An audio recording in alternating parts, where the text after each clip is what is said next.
right, so let's dive into it. Let's talk about Arcane. They launched the last 3 episodes of Arcane yesterday, and we've all watched it. And Pao and I actually just finished watching it like 30 minutes ago. Yeah. Yeah, so like right before we went online here, we just finished watching it. And let's do a no spoiler section first. And then at some point, if you're watching this on YouTube, just look in the comments down below or in the description down below if you want to see where spoilers start. So you can stop watching at that point. But for now, we're going to talk about this with no spoilers. Tony, what did you think of all 9 episodes as a whole of Arcane? Teka, parang hirap eh. Ang hirap without saying a lot of some spoilers. But for me, I think I can give it a 10 out of 10. When it comes to Act 2. But ito yun eh. Parang with Act 2, I think it's honestly, it's 7. As low as 7 out of 10. Yeah, so But I think it we all makes felt sense, that. We all felt Oo. that dip in Act 2, right? Yeah. Pero with Act 3, parang ano na eh, goods ka na dun sa Act 2 eh. So it makes a lot of sense how they set up a lot of things there. Pero with Act 3, there's a lot of still a lot of mixed emotions for me. I notice a lot of themes that they've done with in Act 2, Act 1, yung mga mirroring, how these characters mirror this character, how they tackle yung mga political arenas, especially when it comes to like technology. Like Piltover has Hex Deck, Zon has Shimmer, parang ganun. The Chemtech. Yeah, Shimmer, that's what they call it, the liquid. The Violet, purple thing. Yeah, Yeah. the purple thing. So yun. But for Act 3, I'm really excited about it. I think I'm gonna watch it again. I just watched Act it. 3 or the whole thing? The whole. Pero with Act 3, parang ito na yun eh. Like the first time I saw Arcane trailer was when they invited us Singapore back in 2018 with the Wow. 10th Some insider info from Tony. So ito yung ano eh. Ito yung very interesting about Arcane, and that's why I think they really hit their goals with Arcane. Because when they showed it to us, the trailer, alam ko na agad na magiging big thing siya. But I knew that they will be coinciding the releases with the other games. Kasi like the thing that you mentioned earlier, parang with mediums, di ba? Parang ganun. Or with Disney kanina, nabanggit mo na. Basically, they have Disney Plus, mga ganun. So this is a discussion that we had last time we were on T-Dubs talking about the first episodes of Arcane Act 1, was that were the characters, given the timetable, because Jinx and Vi were apparently also launched 5-6 years ago, Yes. were they developed specifically knowing that 5 years in the future, I they're think gonna so. drop Arcane? Yeah, I think so, yes. Now it makes sense. Interesting. Makes a lot of sense. With the releases din nung Wild Rift, nag-release sila bigla this month nung Echo na game, Yeah. ganyan. So, it's weird din eh, kasi knowing that when it comes to video game IP, di ba parang, especially here with Riot Games, they all have free-to-play games. Parang ganun. But the thing is, the story there, it's all continuing pa rin siya. Yeah. Parang ganun. So Arcane is really just a hook eh. Parang ganun eh. Ang weird din kasi, So that's the question. Is it an ad? is it what? Is it an ad? It's an advertisement for the game. I think yes. It's a big ad for people to get into Riot Games na IPs. Pero they're doing it in a way na parang mas maayos because parang makakonect ka through their stories, ganyan, di ba? You don't have to be a gamer to enjoy the what they're doing in their games, parang ganun. And that's one thing that I really liked was that I do not play any League of Legends. I play other Riot games, but I don't play League of Legends. And I got on board instantly. It was really easy for me to get on board with this show. Talking about the mirroring, I actually did really like that in Act 1. We didn't bring it up when we talked last time, but I like that in Act 1, the visual mirroring, right? Where you have that shot of Powder being held by Vi, and then, spoiler for Act 1, it's mirrored with someone else holding Powder. And it's the same shot where you can see her eye, but the emotions are all different. You really see the transformation. And I didn't see so much of that in Acts 2 and 3. Yeah. The mirroring aspect kind of disappeared at that point. Pal, So I think overall, I feel like I'm midway between, because Tony, I think, has been a fan of League of Legends. No, just ano lang, like 2 years ago. Yeah, well, you're more familiar with the IP compared to myself and Kayo. I've played a little bit. I think that overall, I think that the aesthetic is what really spoke to me. I think that's my big takeaway from watching it, because I like how what struck me was the character design, even of the incidental characters, the side characters who aren't necessarily champions. I like the paintings that they had in the background. I thought that was super cool. And then juxtaposed with Jinx's crazy graffiti that they throw on when she's having her episodes. That's what I found to really draw me into what was going on. But when I look at Acts 2 and 3 compared to the first one, in the first act, I feel like I got a much more complete story. And going into Act 3, I was already telling myself, this is all set up. This is that point. I had to frame it in my head that I'm coming into this as these stories aren't going to complete anymore. Yeah. And from there, I just ran with it. But, I didn't think they would end in the cliffhanger the way they did. I thought at least we would have something like, after this, the tensions will escalate. No. yeah. So that's We something that got you said full explicitly. Yeah. on, huh? That was something that you had said explicitly, that you wanted a Complete story. an ending to an Yeah. arc, and we didn't really get that. Yeah, I guess it's funny. There are some parts of it that I feel like they were able to tackle, but without going to spoiler territory, I can't get into the details of that without going to spoiler territory. But on a scale of 1 to 10, because Tony gave his 1 to 10, and he gave it a 10 overall, right? Yeah. Which doesn't make any sense, by the way, because if it's like, let's say Act 1 was 10 and Act 3 was 10 and Act 2 is 7, Okay. shouldn't it be like a No, 9 it's or like- a 8? So parang, that's why Act 2 is like 7 or 8 out of 10, right? Pero hindi pa nag-release Act 3 doon. Like for me, what I said before, parang after Act 3, Act 2 just makes sense. So Makes a lot of Act, sense. Act 3 makes Act 2 better. Yes. I've had all these conversations in a similar sense over this last few days, like 24 hours really, about, so if the second part is able to justify the first part, does that make part 1 better? The Rogue One effect, right? Yeah. Like, does that make, if you're able to, if you have something that's released in 2 parts and the first one's good and the second one completes it, can the second one make the first one better? Like, is that the way it Parang, well, we all read comics, right? That's parang, Grant Morrison. Yeah. So Grant Morrison, I'm hit familiar. Miss, hit miss, di ba? So parang, if Grant Morrison has this parang top-notch book, parang ganun yung feel ko with Act 2, Act 3. The thing with Arcane that I really like, and parang napansin ko with why I like Grant Morrison books, because there are a lot of details hidden. Like, let's say, di ba parang usapan niyo yung geography, ganun. Di ba? Pero pag Act 2, pinakita nila agad yung globe, yung Hextech globe, that basically tells you na they're in Frontera, na may ibang regions, parang ganun. Yeah. But they don't explicitly tell you na viewers na ganyan.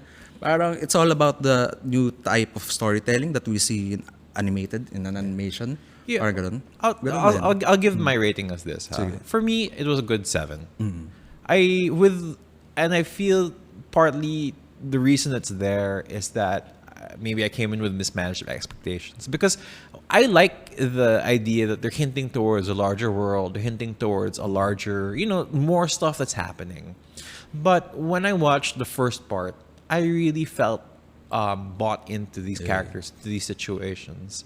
And then in Acts 2 and 3, all I see is stuff spiraling out of control with barely anything that gets resolved. And even up until the last episode, they're still introducing new ideas, new continents, new concepts that are playing into the politics of this world. And while I find that interesting, I am trying to get to the resolution of the character arcs that were promised to me in episodes 1 through 3. And so you're kind of let down on the things that you were invested into already. Yeah, and and again, I like the idea of a bigger story. I'm looking forward to seeing. I said it after the first one also. I want to see more of this world explored, but I am more than happy to take the lens to see the world explored through different characters and in different stories. So, and I guess it's a mismanaged expectation on my part. And when I realized coming into Act 3, I was like, yeah, this is just going to go on for another season at least. Do you want that? Do we want Arcane Part 2? Oh, mamaya, pag-usapan natin like when it comes to the spoiler part. I Got it. I agree. I want to. I first of all, I think there's no doubt it's going to happen. No, because they could have done like a different, Hex World, a League of Legends story, right? There are many ways that they could have attacked that. But I love the aesthetic of that they have, the different levels of aesthetic they've communicated. I like the animated world. I like the whole blue hex tech versus the purple shimmer stuff, and it's kind of got this red lightsaber versus blue lightsaber thing going for it, where just by the color kind of the values of that character. Yeah, a little bit. I wish they had in terms of the story so far, I wish that they had explored the what they're fighting for a little bit better. Like, I think that where you have this tension between Piltover and Zon, and decisions in one affect the other place. I wish I'd seen a little bit more of what makes how are the aristocrats oppressive, and how is the Undercity trying to thrive. Now I see that there are elements of it coming in. Again, like once we get to the spoilers, I can talk about it more. But we see hints of it coming out already. But nothing that's really felt I haven't felt like the conflict has been justified yet. That's where I'm at. Yeah, I'm gonna agree with that. I think I'm a bit higher on the rating of 1 to 10. I'd probably give it an 8, 8.5, a 9 maybe just because of the production level being so high. Like I kept on saying this while we were watching it, is that there are moments that can only be done in this kind of animation, right? The destructible universe, right? Like she punches the ground, and in any other form of animation, that would just be some sort of flat matte painting, right? Even in Toy Story, like when you watch like Pixar stuff, the environments aren't nearly as affected by the characters as they are in this particular show. I think that's less true for each new Pixar movie that comes out. If you look at the jump between Toy Story 1 and 4, you could really see how the density of it just increases. So that's true. Density, yes. So the density is there, but the like the way that they approach the worlds are different. And I mentioned this in the first. Yeah, I mentioned this in the first time that we talked about this. Is that the like with Pixar and kind of the first generation of 3D, they put the camera in places that you would expect the camera to be if a human was holding it, right? Even a moving shot was like a Steadicam, or a crane, or things that we were familiar with. In this one, not only are they using different camera positions, they're also destroying environment in the way that it would be in a game, right? Where like it's very natural. Like as soon as something hits the ground or something, the entire floor changes. Yeah. And it's not just, in animation, how in Invincible, you can just see like a little spot get affected, and it's a different kind of drawing than the rest of the floor, right? So I thought that those are amazing. The abstract painting stuff in the background, that was amazing. there were some parts that really took me out of it. At the beginning of Act 3, there's kind of this little music video bit. It looks like a video game cutscene. And I was watching it and I was like, oh, am I watching Dirt 3 or something? Like, it felt like something just not in the dialogue. You know what I mean? Like, in the language of, the visual language of Arcane. And it felt, I don't know, like, the only time we switched out that visual language was for Jinx moments. And I thought that took me out of it. But in general, the visuals, in terms of production quality, are a 10. Some of those creative choices, maybe an 8. So I'm going to average at about 9. Story-wise, I'm going to bring it down. I thought that the story-wise in the first act was definitely a 9 or 10. So let's give it a 9.5. Okay. Big drop-off, Act 2. Yeah. Right? Big drop-off. Down to like a 6. So that averages us somewhere in that 7.5, 8 range. And then it recovers a little bit towards 8. But at some point, you're really giving up on some of the story points that you were hoping to have resolved. Yeah. That's a big concern, right? Okay. Is that you're really looking to have a little bit more satisfaction, I would say. And that's the thing that lost me in the final one. We did get some really good introspective moments in that final episode. But I think we all felt that this was building towards something kind of like I'm glad we got personal moments to resolve it, but I felt like there were supposed to be some sort of bigger battles, some bigger battlefields that we'd be able to encounter in this. Am I wrong? I agree. Parang now that you mentioned yung parang resolution. Kasi and like you mentioned kanina, if it's like an ad, diba? Parang ganun din kasi.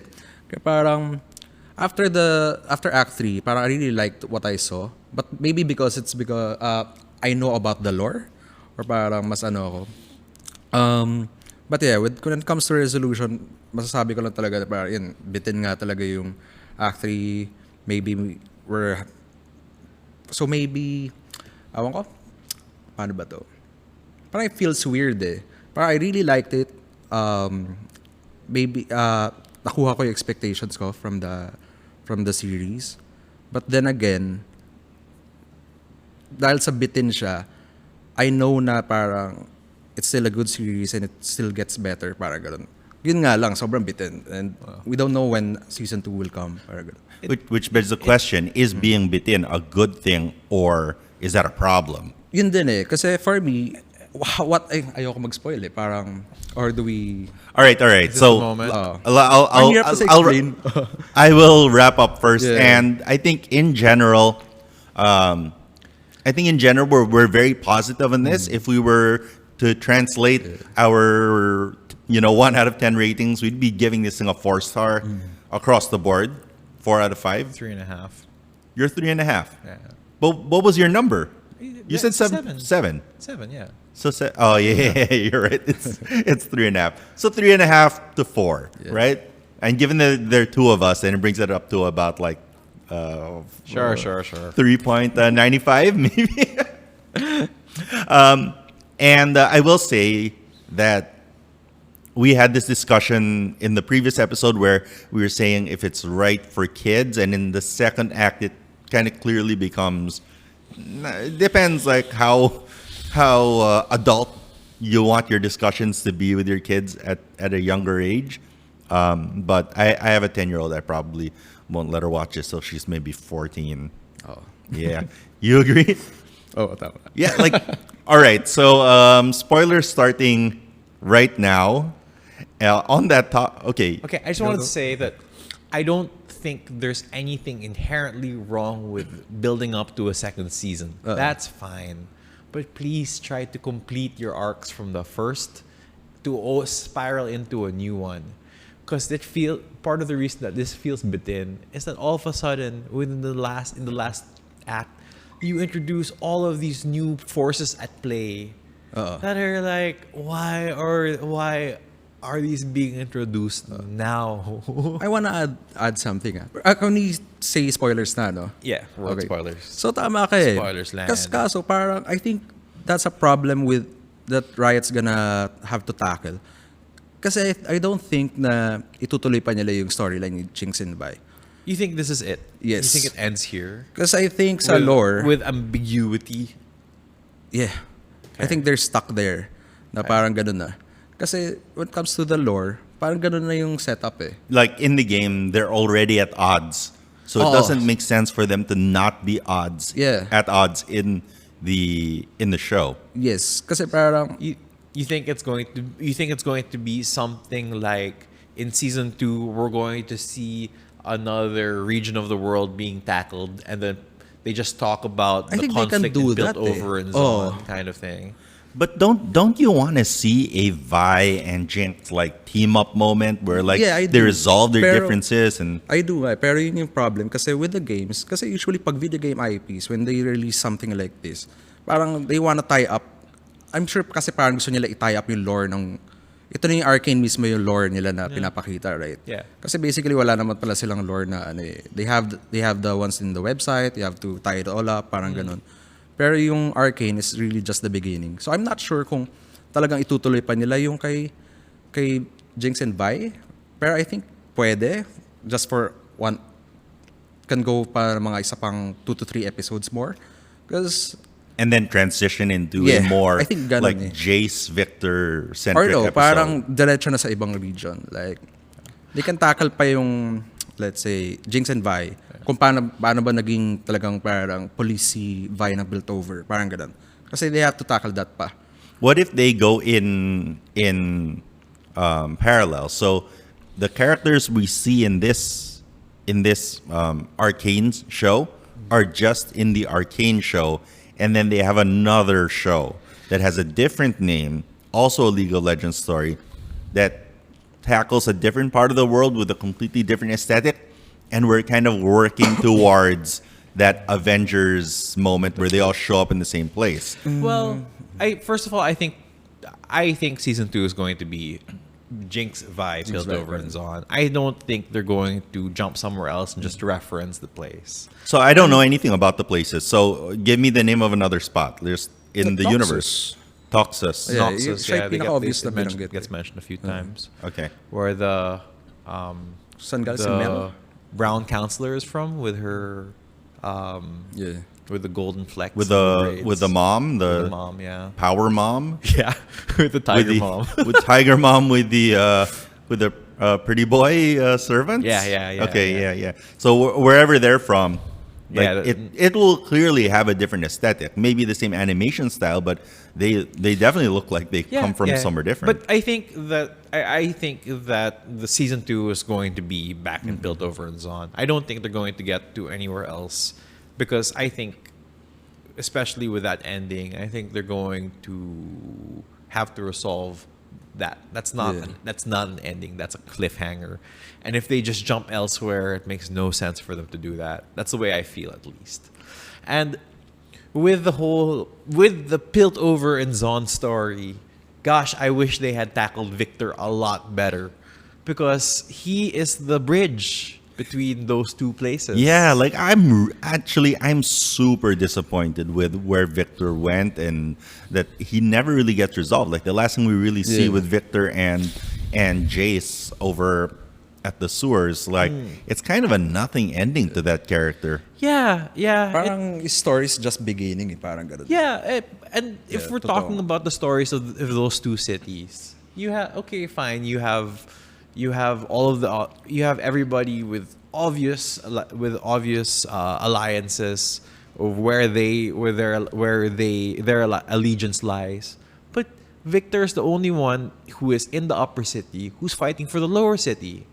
He's like, excuse me, I came from the undercity as well, but I can do this. But I can do these things. And why are we doing this if not to make things better for everybody? Yeah. So the things that he's fighting for are actually the most interesting, because he is fighting for a bigger He societal. is a stakeholder on both sides. On both sides. And so you should feel some sort of tension Yeah. that can be resolved, and we don't get too much of the tension Yeah. or Plus- any of the resolve. Plus the whole duality of his own being, where he is afflicted by, like, maybe his physical affliction is brought on by things in the other city, and he's trying to resolve it through technology. So in terms of sake of that, also of why they're researching the hex tech, so that he can get better, so he can improve his own life and the life of other people. I thought his character was the most interesting of those presented to me. Yeah. So I think tama, parang bitin nga, especially with Victor, no? Kasi parang thinking about it now, with Act 3, parang naging plot lang siya eh, plot tool. Yeah. Para lang magkaroon nung independence na zone. Parang ganun yung labas, Yeah. no? Pero I think yun nga, sobrang bitin nga talaga pa rin ng Act 3. Maybe we'll just have to see na lang talaga for, no? And like even Jace, like, becoming a whole, like, he's a counselor, he's making power plays. It never comes to that point where he feels Machiavellian, of where he's really trying to align himself as a power player in the city. But it feels like he's not making those big decisions. He's just sort of doing stuff. I also It don't know never if it's gets- realistic. Like, is it really realistic that some inventor is now like a big power player in the structure of a political situation? Like, those seem like very different. roles. Yeah, like places in a broader universe. So I never fully bought into that. Like, whenever he's there, he feels like he's trying to make an appeal on behalf of an idea, Yeah. but not really. And then later on, he acts kind of like a ruler. But how did he get to that point? It doesn't make that much sense to me. But I did like at the start of that 9th episode seeing Jace and Vi go to battle. In the aftermath of the battle, Yeah. where he had basically killed a kid. Yeah. Right? And she really confronts him with a very adult, modern idea of like, hey, look, you've been killing kids a long time. Yeah. You're just faced with it right now. I thought that was a really good moment in the series. Tsaka speaking of, like, yun nga, with Jace, di ba? I think tama lang yung saktong-sakto lang yung pagka-portray sa kanya or how he was written. Yeah. Kasi ito yun eh, parang with Piltover, it's not really, kaya hindi siya realistic, di ba? Yeah. Kasi sila, parang, and they tackled this with Heimerdinger na parang, very relaxed na sila on what they have. Right. Parang ganun lagi eh. Diba? Parang, kaya wala sila masyadong sa politika. Parang, basically, politics sila eh. Parang papugian lang sila. Yeah. Diba? Sino nag-invento ng ganito? All about progress. Parang ganun lang sila eh. So parang, that's why they put in yung Noxus in the mix, especially with Mel's mom. Just to show na parang, there's a different side na hindi kayang gawin ng Piltover peeps. Parang ganun. Pero yun nga, parang, with Jace, I don't think he was written to be parang lovable. Kasi they always parang push na parang, especially with the Act 2, na egotistic siya. Parang ganun. I think ganun din yata talaga sa games eh. Parang ganun. See, but that's the thing. So they touch on the idea that he is an egoist, but they never really fully, I feel like they never fully buy into the idea of what he's really striving for. Is it the relentless pursuit of knowledge? Is it power inside the structure? Does he want to be the person who compels things forward? It never really seems like his motivations never really quite seem so clear. And I'll just say that I am fine with the idea of an inventor finding himself in a ruling council. Never mind if it's, quote, realistic. But maybe it could have been cool to see how a technocrat's dream is not necessarily the way of the future or the problems that a technocrat would encounter as he develops technology at a relentless pace. What are the problems created by hex tech? What are all they showed really was suddenly Piltover is more powerful than ever because we're a trade center. They never talk about what increased traffic looks like to the people. They never deal with the implications that has on other people's lives. They talk about smuggling goods and stuff like that, which is why he suddenly locks down the city in martial law, which seems like a surprising move that one counselor can make.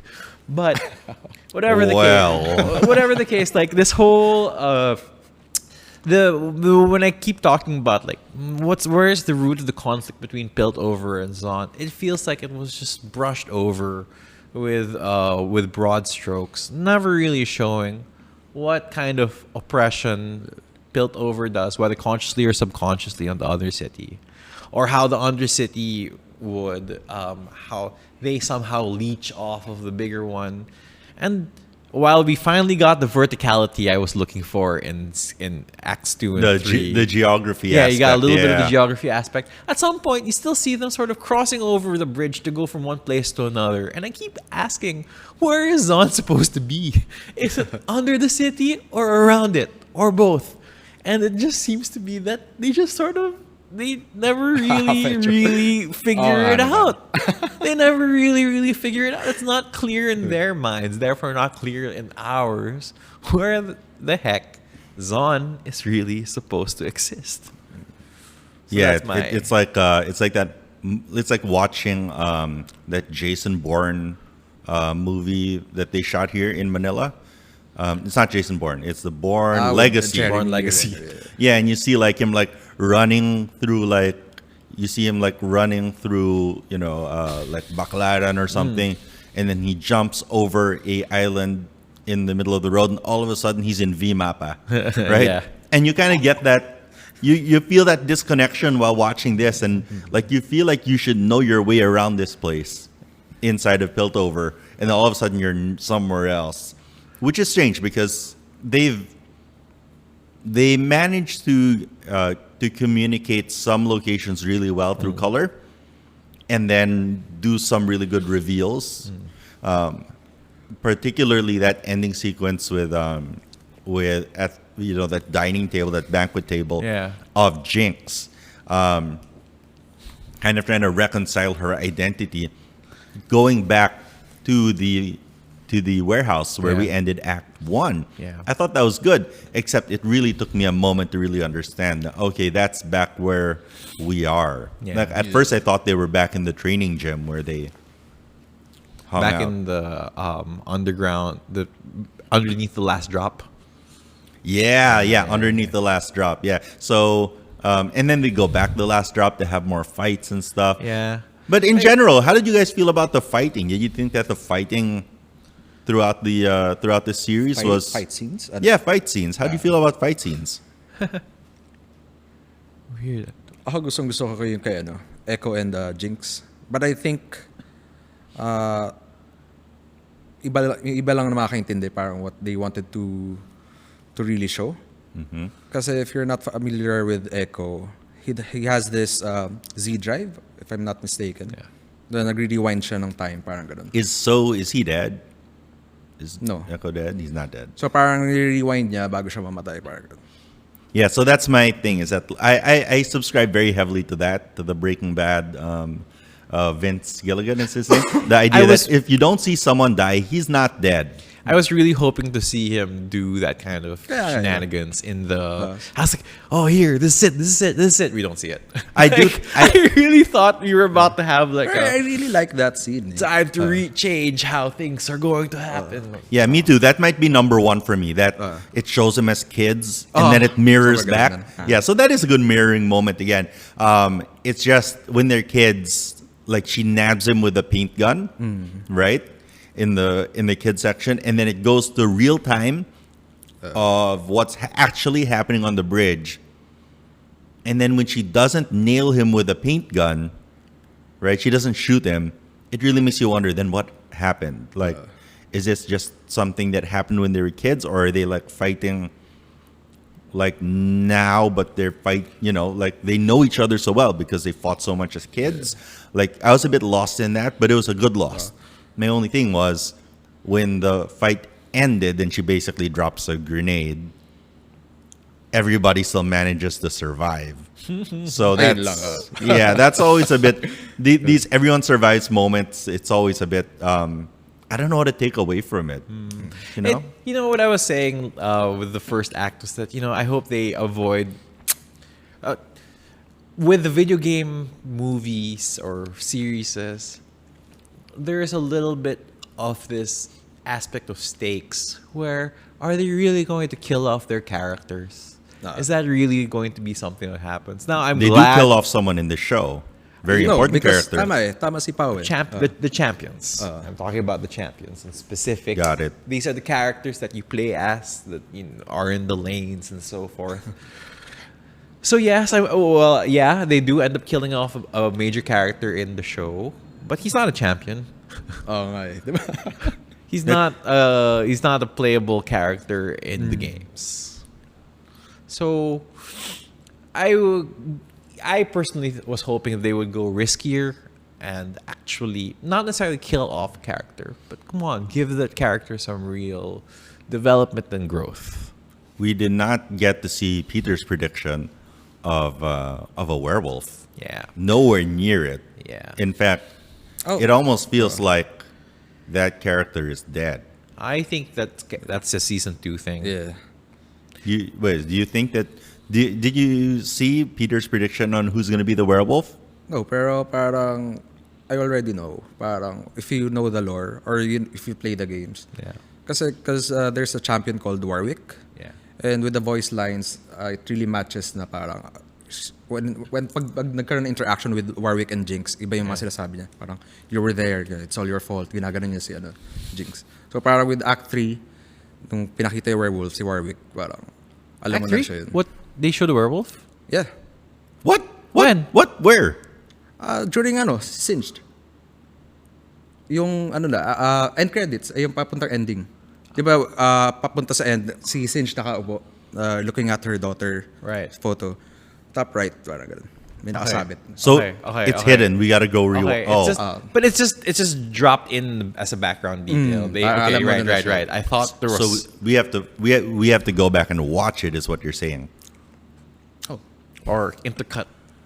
Oh God. So yun yung weird talaga eh. Kasi tama si Pao, like, yung stakes nga, especially knowing na, champ to, hindi nila papatayin, parang ganun eh. Yun yung weird eh. Diba? And at the end of it for me, parang, okay, if there's a big conflict between Piltover and Zon, I haven't felt a reason to root for one or the other. I like the idea that you have morally gray characters. The idea that Silco, despite him running sweatshops with kids as workers, happens to have a daughter that he has an adoptive daughter he truly loves, despite her derangements. Okay, that's cool. I can work with that. That's cool. That's interesting. You have Vi, who seems to be, who they seem to be settling up to have a love interest in Caitlyn. Caitlyn, yeah. And Caitlyn, and trying to decide between that and her sister. That's interesting, and taking care of her sister, yeah. But the idea that what is the redemptive factor of the Undercity? Where is the joy that comes from there? Is it freedom?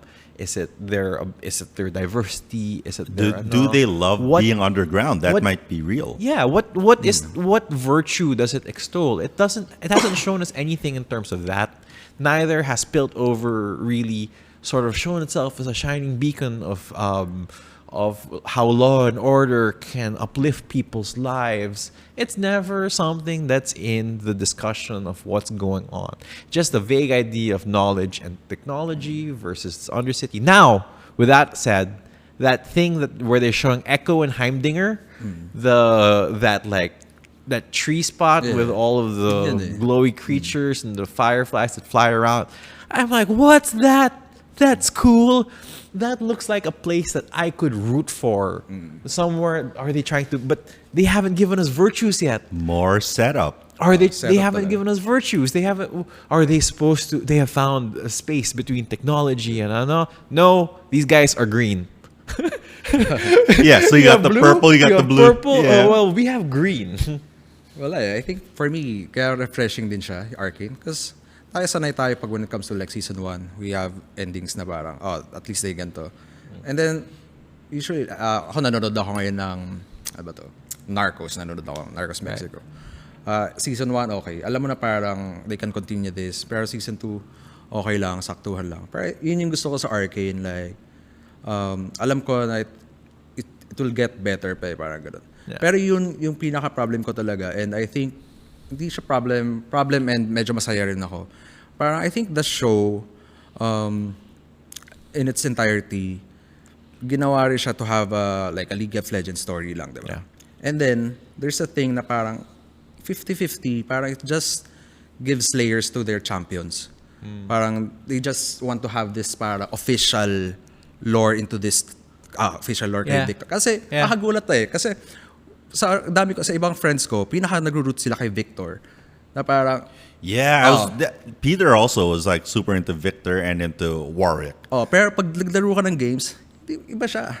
Yeah. So parang I think yun yung ginagawa ni Riot na parang intro lang siya muna ngayon talaga. Parang ganun. Weird. Maybe also to get people invested into Yeah. other champions, right? Who are not the.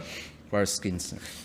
I think but I think it comes down to first. I think it's effective in terms of the goals that Riot set out for this. Hell yeah, of course, people are going to become more interested in their game with what they've presented, and I think it's accidental that they realized how strong the stories of these characters can be. That the champions they championed for this story was, from my understanding, was really going to be Vi and Jinx. It was sort of, they are the faces of this franchise, or of this season of Arcane. But I definitely think Victor has the more interesting possibilities. And unrealized possibilities. And with Jinx and Vi, parang from my impression at least, they really haven't. After the first arc had such a great setup for what their conflict was going to be, and I feel like that at the end, it still hasn't quite gotten resolved. Yeah, you know why? Because they spent all of Act 2 talking about other stuff. Yeah. That's the problem with Act 2, is that we were invested in Vi and Jinx, and we didn't get enough Vi and Jinx. They really save it for the end of Act 2, and then cliffhanger. Yeah. So get you into Act 3, and then it's the same thing. Like, now they have to resolve all the stuff that they started in Act 2 about all the politics and Now, Jace being famous and stuff. Yeah. Now, do they have to resolve it in one season? No. But at the very least, I wish they had tackled it and continued escalation. Because then at least when we go into season 2, the stakes are different. That, okay, they're still trying to get to a resolution of what their relationship is going to be despite the diverging paths of their lives, but already have stakes that are different from where we left off after Act 1.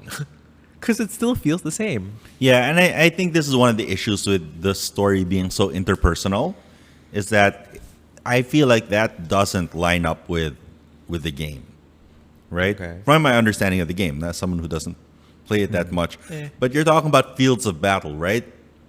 So it's like, I feel like they're greater conflicts, or it's more like war-oriented or battle-oriented. And like the idea to me that in Tagalog, personalan, right? Like, it's really all just personalan. They're just fighting because they can't agree, and there are all these little minions getting burnt up by towers. Yeah. That doesn't sit with me too well. I think I would have liked to either have a more focused personal relationship story between Jinx and Vi, and maybe left some of the more political stuff somewhere else, maybe. Yeah, but then we would lose moments like Jace being forced to go kill some kid. Forced to kill some kid. I think there could be a good balance between an interpersonal conflict and a larger political issue if handled right. Where Yeah, it's called Empire Strikes Back. Yeah. Yeah, sure. Because you could show how the larger conflict interacts with the personal issues. That could certainly be a thing. Yeah. But yeah. That could Yeah, certainly be a thing. the Games of Thronesiness. But And this I that's don't- also the and- problem with Game of Thrones, that you feel like there are a lot of people who are just kind of suffering because these people are assholes. For the game, well, I wish they had gotten a bit more of that into this story, because who is getting trampled on here until that part of ending of episode 8 and start of episode 9. Oh, look, there are children working in these factories. That was never talked about. Yeah, it's not established. It's or it- never established before that. It's so, and it almost feels comically monstrous. Like, are you? Oh, okay. They were doing. He was using kids. but to be fair, the whole story starts with kids doing things they really shouldn't be doing, Yeah, right? yeah. They really were a bunch of kids who were criminals, Yeah. and right, and their lives just happened to intersect, same place, same time.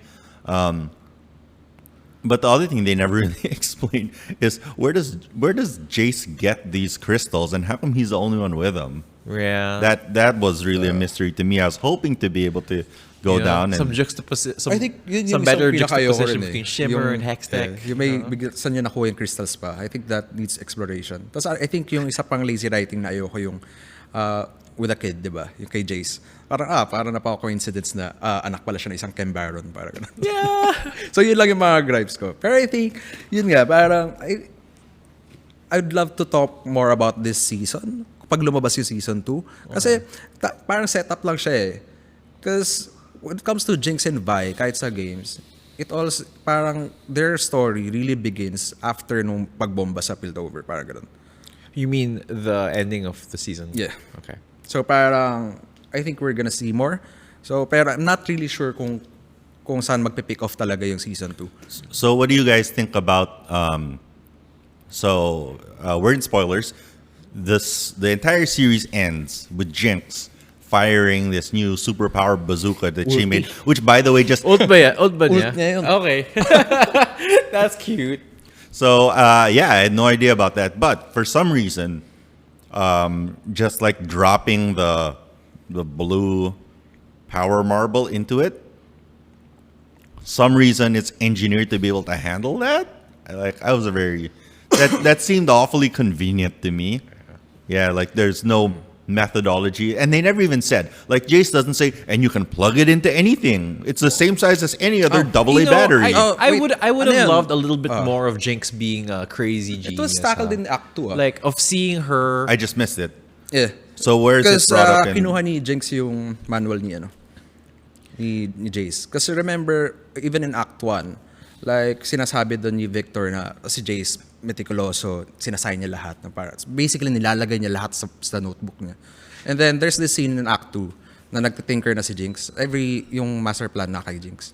You know, I really would have loved that if they had showed a little bit more of like Jinx being crazy genius, accessing these new technologies, stuff that she's gotten from Jace, and then her making her own, taking her own take on it, weaponizing the underground. Suddenly you see what happens if Hextech becomes in the hands of the wrong people. She's not necessarily. There's so much that you could have dug into there. Yeah, these moments where you see like the inside of Jinx's mind, there's always interpersonal, Yeah. right? But wouldn't it be awesome if like you had this interpersonal, and then all of a sudden, like in the darkness, she sees like solutions, Yeah. and nobody, like in Beautiful Mind or something, Yeah. right? Like that would have been cool. I did like this kind of Joker meets Harley Quinn presentation of Jinx. Like, Yeah.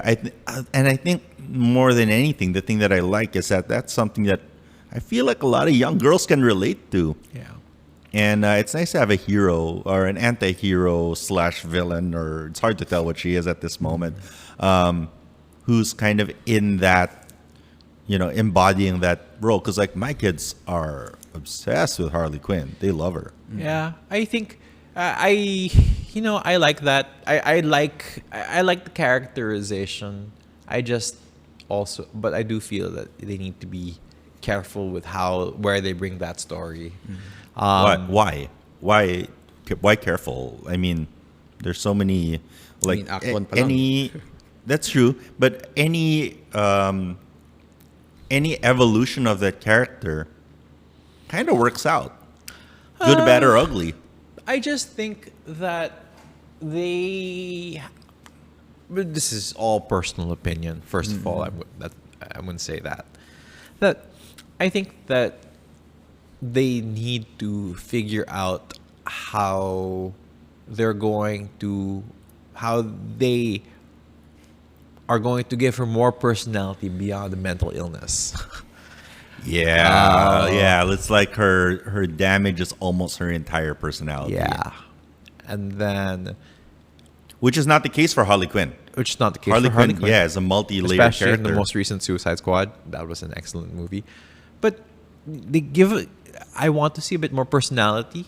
Again, is she, as an inventor, is part of her unique perspective in seeing the world, the reason why she can put all this together. At the end, you sort of see her sitting down at the banquet table, looking like she is about to take over operations to the underground. What does that mean? What is she going to be besides a killer enforcer? What is Jinx's view of the world? I want to see what they do with her taking on what seems to be a setup for a more active role. So she bombs the council. Okay, what end now? Yeah, What so- is she going to do with that now? She fires her ultimate, and the bazooka, we see it go through the window, right? And we're gonna just assume that it blows up. The problem with that is that, we just saw her blow up Echo, and as we just discussed, nobody dies really in that moment. So are they? Her bombs are still Yeah. malfunctioning. That's her whole thing. Oh, Only the wrong She was people about to die. eh. She was dying na, di ba? in the fight with tama. Echo. Yeah. She was gonna lose. So she was gonna suicide bomb her way out. Yeah. And then, or for both of them, and then she basically gets rescued. But yeah, since nobody dies in big Tama. explosions, then except for kids apparently, random. For the kids. record, though, in Act 1, she did very much have a character in the sense that she wants to prove herself to the crew. She wants to does. prove that she's useful. She wants to prove that she can do something. And later on, she just becomes sort of lost in everything that's happening around her. Does she want to get revenge on her sister for abandoning her? Is she trying to make things better for this? think- Is she trying to prove herself to daddy? Yeah, I think ganun na eh. Parang in Act 3, makita mo na siya, she's really damaged na eh. Yeah, And yeah. in a way, nakikita mo yung parang... Damaged people still have goals. When it go. comes to goals, I think pinaka-strongest pinapakita sa Act 3 is pinaninindigan niya maging Jinx. Yeah. I think yun yung pinaka Yeah. dun. Yeah. Diba? Pinaninindigan talaga niya eh. Like, with the seats, the table, diba?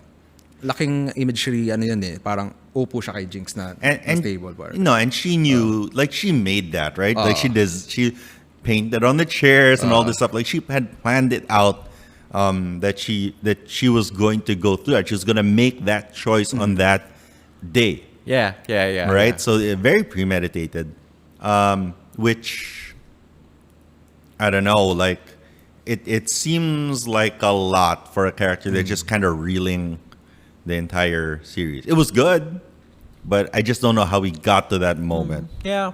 Yeah. I get what you're saying. That is definitely a powerful choice to pick what you are going to embody. But the fact that Silco is the one who says you are Jinx, is that I would have rathered it come from her. That it would be Jinx making that choice of like knocks over the seat. This is me. Knocks over the seat that says powder and claims the Jinx throne for herself. So, kaso yun yung weird din eh. Because I think importante na hindi niya pakita masyado na ganun, diba? Parang, always pinapakita doon na may side pa rin siya na gusto niya kay Vi. Parang gano'n. Gusto pa rin niya sumama kay Vi. I think hindi accidental yung pagpatay niya kay Silco eh. Kasi parang it just shows na may People side pa rin die sa kanya na around may Jinx. gusto niya pa rin kay Vi. Every But time, it was like a reflex, right? Like he pointed a gun at her parang and ganun. she shot at pwede him. rin That's ganun. that's kind of what happened. Tapos with Silco naman, parang there's a real father and daughter thing going on. Medyo weird lang yun sa Act 2, di ba? Pero like with Act 3, pinapakita doon na Silco is in the same spot where Vander was in Act 1. Yeah. Na kung i-give up ba niya si Vi, si Jinx, parang gano'n. Pero yun parang with Jinx, I think ganyan na talaga siya. Parang there's an internal conflict inside her head. Pero I think yun yung pinaka-problem. It does not serve League of Legends and Riot to resolve Jinx. Yes. It just doesn't. Well, everyone, basically. I liked I did like that Silco was that he really did care about this character. That it I was a little worried at the end of Act 1 he's just going to use her for her powers. Like I'm going to turn her against everybody and use her to wreak havoc. But as Acts 2 and 3 showed, sure he had a little bit of that, but at the end he did care about her as a person, What did you think? as a daughter. Just wrapping up the discussion, I think that this series was full of really powerful individual moments. For you guys, maybe you guys can answer what for you found to be like the most powerful emotional moment, because it's something that we don't really get from the games, right? Lore almost exists to add a layer of emotion to those playable characters, right? So that you can relate with them. So maybe you guys think about that. I'll tell you a bit about the one that I thought was really good. And it was surprisingly at the end of Act 2, where Jinx climbs up on the tower and lights up the flare, right? And she remembers what Vi told her all those years ago.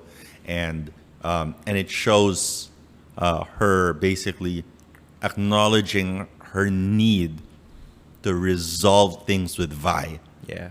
And then Vi just happening to find her at that moment. Like everything just, Vi was not in prison anymore. Did she try to light it before that moment? It looks like she didn't. So we get to that point, and the music is great, the light is great, the color is great. Somehow Vi makes it all the way across town before that thing burns out. Right. Yeah, and I thought that moment with that very nice like rotating helicopter scene going around her there. Yeah, that one really hit with me. Like, it's a very deep-seated need that she had for another person that I felt was not otherwise represented in the rest of the show. Yeah. So I thought that this was a very good crescendo. And I that gave me very high hopes for where the third arc would be emotionally, that we could carry through that. Unfortunately, it doesn't ever go up to that height again in terms of emotions. It's all just like tension inside of, and chaos inside of Jinx. And again, might not really resolve. It might not serve the needs of Riot to resolve that. So yeah, that's I would say if I had to pick one moment of emotional, since we already went with like top fight scene, I think that's a top like relational moment of all. The part for me where I felt the worst was when the council voted out Heimdinger. Yeah, that was I insane. really felt his betrayal. I was so like, what? You're going to vote him out? The guy's like the founder. You owe everything to him, and you're gonna. But that thing that happens. That I know. In real life. I know. And I just, for me, I was really like, I was affected. Yeah, and it's How almost. could you? It's almost like, and then they do that thing where like it cuts between something else and the vote, and like there's like an ongoing theme in the series. Like, can't the council ever vote without it having to be cross-cut with some other action sequence that's ongoing? It's like bam, bam, bam, bam, bam. Hand raises, light. Bam, bam, bam, punch, punch. Hand raises, light. And I want to know, is there a guy up there who's just like, oh, he voted. Open the window.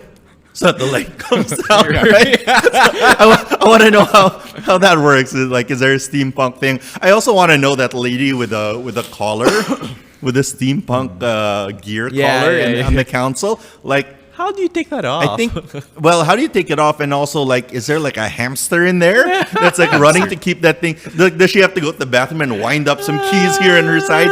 Those are things I'm really wondering about. Is it keeping you alive, lady? Because that thing doesn't look comfortable.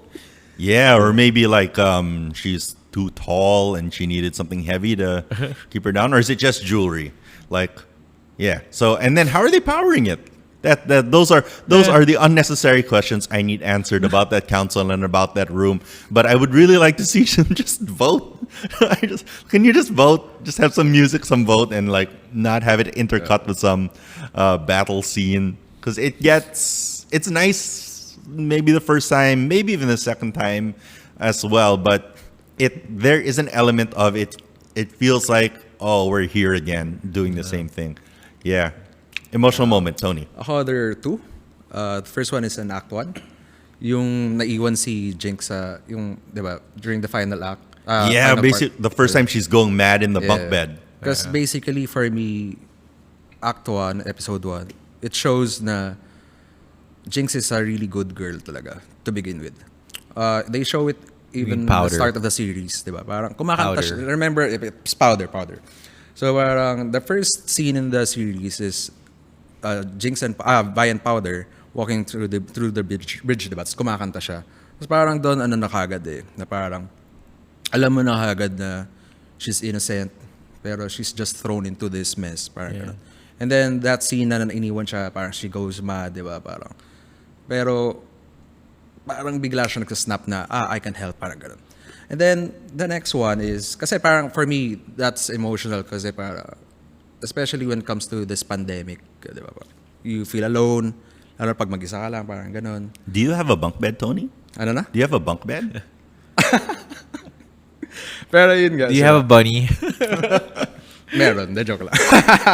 Pero yun, di ba? Parang, I think, kasi for me, very emotional because Arcane, what they wanted to do is parang, they want their viewers to learn about empathy in a way. Parang ganun. And empathy kasi parang big thing siya sa Riot Games. Kasama siya sa core values. Parang ganun. When it comes to their games, para sa players sila. I think they're trying to push that then with their series, TV movies. And then the second one talaga is Victor running. Parang from walking, tas tumatakbo na siya. I think yun yung pinaka kasi it signifies parang freedom niya. Where did that happen? Which part of the series? 7 or 8, somewhere there. Okay. Where he yung nag-start na siya mag-ano, right? Before his assistant gets exploded. Oh yeah. Okay, yeah. I remember. I think yun, short but sweet yun. Oh, that was a big moment also. Him running and the hex deck globe exploding the girl who wanted to. Oh, diba? She was just trying to find a way to talk to him. I kind of felt like that hex deck moment with him grabbing the globe thingy. Like we started that moment and then left that moment for a long time and then came back there and I'm like, oh, it's still happening. I thought we were like, what do you call that? There was like a cliffhanger. It's like, oh, we're gonna find out what happened like much later on. The only thing about that moment is that I never really understood what the impact of the globe was supposed to be. Because nothing ever, again, this is the problem with Nothing Victor, ever happens. is that nothing happens after that. Basically, that moment happens to set something up maybe, and maybe that would be more effective if we didn't see him afterwards in like regular clothes or... Yung globe, yung hex globe? Or yung... Yeah, the hex globe with his blood. The hex core? It's moving. And, I So- guess. So he gets zapped. He gets zapped with the thing, right? Because what they wanted to show there, kasi yung parang Arcane, it reacts to organic, parang ganun.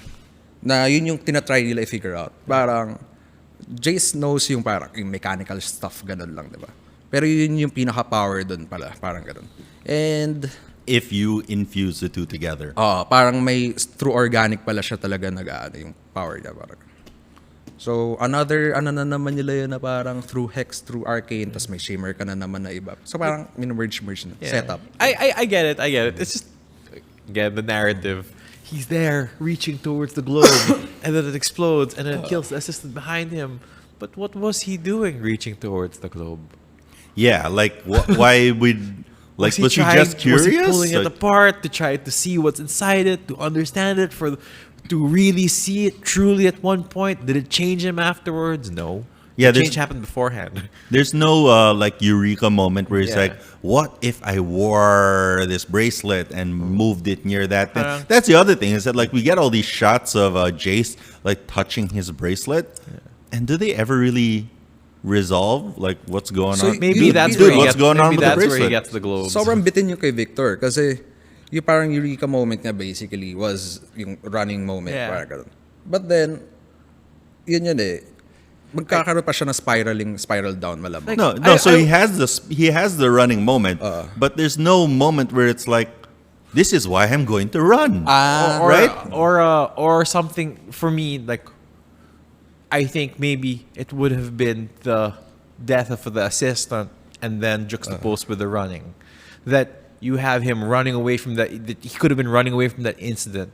So you have that balancing of what I have given, what have I had to sacrifice in order to become whole. You know, you have that weight of I have newfound power, but I've had to leave this behind. That you have those two things coming in balance with one another. That's the kind of thing I would have liked to see. Instead, we see him become whole, and then and then the person dies, and the two don't seem to have anything in relation to one another. Yeah, that's what I actually honestly I didn't like the assistant dying thing because I didn't feel like that was really a character. It's almost like she was brought in just to kill. I get it. And I generally don't like it when that is done, particularly with female characters. When they get fridged. Yeah, getting Yeah. fridged, yeah. So that's something that I really So I think more nga, pwede pa marami pa madagdag season 2. Kasi we don't know what's in the notebook, Yeah. diba? Parang ganun. yeah. I think- see you in 6 years. I think Hindi naman. Sabi nila ano daw, basta walang 2022. Pero so maybe my expectation for the bracelet of his is that it was left to him by the magician that he saw, who saved him and his mother with in the And gave- frozen wastelands, and that like 2-minute sequence we got that never has not been revisited ever. Yeah, or maybe that's where he got the marbles. Yeah, I think that's also related to the marbles. Yeah. Did they name the marbles? Power stones, Adaga gems. Like, what are they? Kyber crystals. parang hex gems. Parang. Glimmer. That's not a word. That's from a different video game. All right, so that's about it. That's our little talk about Arcane. Thank you so much, Tony and Pao. Where can they find you guys online, Tony? Me? Yeah. Just check out our page, Flip Geeks in Facebook. You know. Yeah, and flipgeeks.com. Yes. What do people find on flipgeeks.com? You can find a lot of right now gaming reviews, gaming news, infos, comics, movies, pop culture information. And should they add you up on Wild Rift? Yes, add me and join our guild. What's the name of the? You have a Facebook page, like a Facebook group for Wild Rift, right? It's a secret group. Private group. So just message me on Facebook. Yeah, so send Tony a message on Facebook. You can also get his right ID number over there. If you guys want to play Valorant with me, send me an Instagram DM. Skins ka na doon. Wala. Did you get the Arcane skins? I think so. It's grindable. I've played through the whole thing. Like I have all the checks on the Arcane thing, but I haven't tried to, because I haven't, I've been in and out of the city, so it's really hard to get like a really good connection on mobile, right? And it's a lot of mobile playing. Yeah, man, Valorant. it's like Valorant is. It's probably is mostly from the heavy. anti-cheat. I think some of it is anti-cheat, some of it is the voice stuff.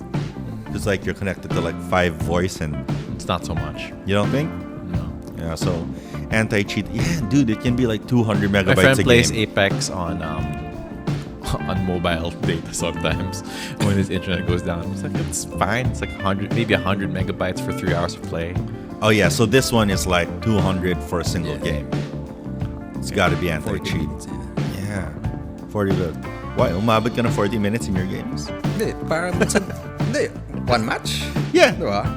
Well, if you go all the way to 25, Oh, yeah, if you go all the way to 25, but I would say most matches are probably like 30, right? 30, and you end up with like 13 to 6, 13 to 7. That's a good match, right?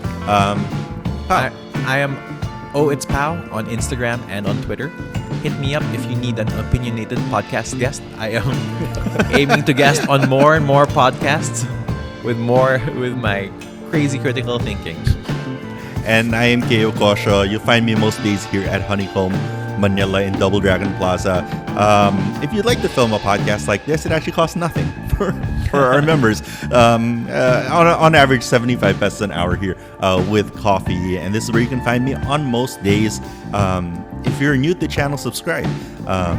We do stuff about movies and TV shows that we like watching, like the T-Dub show, but we do a lot about sneakers as well. As you can see over there behind Tony, all of the sneaker boxes. And we also do a lot with beverage. And yesterday, we actually did the live stream back there. We're actually here on a Sunday to talk about this. And on Saturday, we did the live stream of the first ever World Origami Cup finals here in the Philippines. That's pretty cool. Like, some people want some money. They want like 5,000 pesos in cash. Yeah, there's a guy from last week who we awarded yesterday. He got like 10,000 and a trip to El Nido for 12 days. And then we did a wild card round where we made those guys play against each other. And then there's a wild card guy from Toby's estate that they invent a drink on the spot. And then the wild card won a trip to Singapore.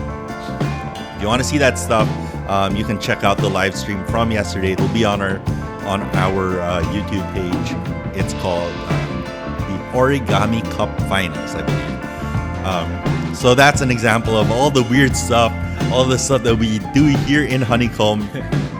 Yeah. Thank you so much for watching. From Tony. Bye. See you later. Pao. Bye. See you next season. And Kayo. Wish you guys good luck. Wish you guys good health. Peace.